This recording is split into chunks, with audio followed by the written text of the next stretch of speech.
গোসাই good morning, হরে কৃষ্ণ। কেমন আছেন? ভালো আছেন তো? বাবা কি রান্না করবে আজকে সকাল সকাল? পাঁচ শাক এনেছে বাবা, শুধু পাঁচ শাক হবে। দেখি বাজারে যাই, তাই তো গোসাই?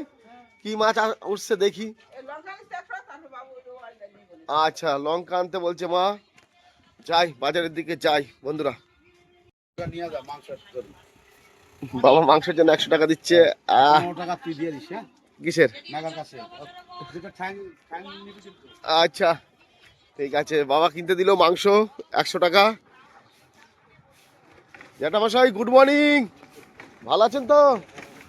আচ্ছা, চলে আসলাম মাংসের দোকানে মাংস নিতে। কাকা গুড মর্নিং। দিচ্ছে না, 100 টাকা দিল বাবা, আর 20 টাকা দিচ্ছি। 120 টাকা নাকি? হ্যাঁ, মাংস নিয়ে গেছে, দা পাওয়া দিও। হ্যাঁ, তো বাবা দিল মাংসের জন্য পয়সা। তো তুমি বেশি নিচ্ছ কিন্তু দামটা বন্ধুগণ, এখনকার যুগে বলে 230 টাকা মুরগির দাম বলে দে। 230 টাকা মুরগি এখন বলেন।